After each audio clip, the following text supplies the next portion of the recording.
చిక్కుడుకాయతో వంకాయ కలిపి ఎప్పుడైనా కూర చేశారా? అయితే ఇలా ఒకసారి చేసి చూడండి.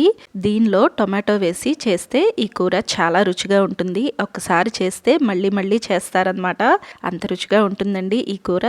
మరి ఈ చిక్కుడుకాయ వంకాయ టొమాటో కూరను ఎలా చేసుకోవాలో ఈ వీడియోలో చూద్దాం.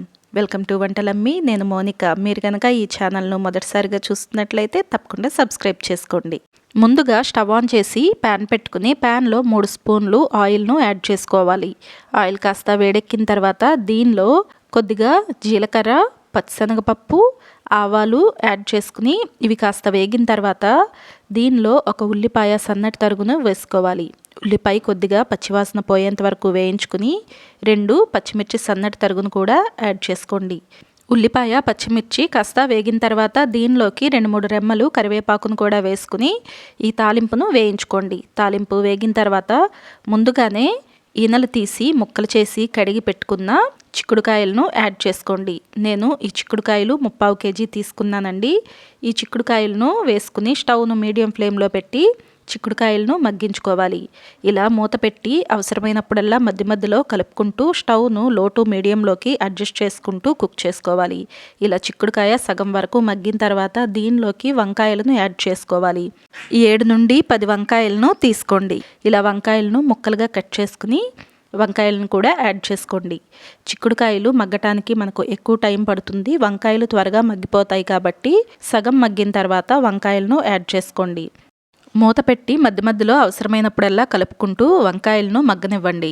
ఇలా వంకాయలు మగ్గిన తర్వాత దీనిలోకి 2 నుండి 3 పెద్ద సైజు టొమాటోలను చిన్న ముక్కలుగా కట్ చేసుకుని ఈ టొమాటో ముక్కలను కూడా యాడ్ చేసుకోండి. ఇలా మొత్తం కలిసేలాగా ఒకసారి కలిపేసుకుని టొమాటోలు యాడ్ చేసిన తర్వాత స్టవ్ను లో ఫ్లేమ్లోకి టర్న్ చేసుకోండి. మూత పెట్టేసి టొమాటోలు మగ్గేంత వరకు కూడా లో ఫ్లేమ్లోనే కుక్ చేసుకోండి. టొమాటో మగ్గిన తర్వాత దీనిలోకి రుచికి తగినంత ఉప్పు, కారం యాడ్ చేసుకోండి. నేను 3.5 స్పూన్లు కారం, 2.5 స్పూన్లు సాల్ట్ యాడ్ చేస్తున్నాను. అలాగే ఒక 1/2 స్పూన్ పసుపు యాడ్ చేసుకున్నాను. వీటిలన్నింటినీ వేసుకుని మొత్తం కలిసేలాగా కలుపుకుంటున్నాను. ఉప్పు, కారం మీ రుచికి తగినట్లుగా మీరు అడ్జస్ట్ చేసుకుని వేసుకోండి. ఇలా మొత్తం కలిసేలాగా కలుపుకున్న తర్వాత మూత పెట్టేసి ఒక 5 నిమిషాల పాటు లో ఫ్లేమ్లోనే కుక్ చేసుకోండి. మధ్య మధ్యలో అడుగు పట్టకుండా కలుపుకుంటూ ఉండండి. ఇలా 5 నిమిషాల పాటు కుక్ చేసుకుంటే మనకు చిక్కుడుకాయ వంకాయ టొమాటో కర్రీ రెడీ అయిపోతుందండి. ఈ కర్రీ చాలా రుచిగా ఉంటుంది.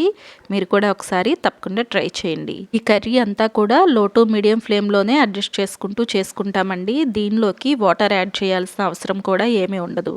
ఇలా కర్రీ చేసుకోవటానికి నాటు చిక్కుడుకాయలతో చేసుకుంటే చాలా రుచిగా ఉంటుందండి. నేను నాటు చిక్కుడుకాయలని యూస్ చేసి ఈ కర్రీని చేశాను.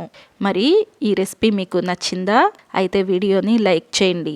ఇలాంటి మరిన్ని రెసిపీస్ కోసం వంటలమ్మి ఛానల్ను సబ్స్క్రైబ్ చేసుకోండి. ఈ రెసిపీని మీరు కూడా తప్పకుండా ట్రై చేయండి. మీకు ఎలా అనిపించిందో కమెంట్ సెక్షన్లో కమెంట్ చేయండి. ఈ వీడియోని మీ ఫ్రెండ్స్ ఇంకా ఫ్యామిలీ మెంబర్స్కు తప్పకుండా షేర్ చేయండి. Thank you for watching.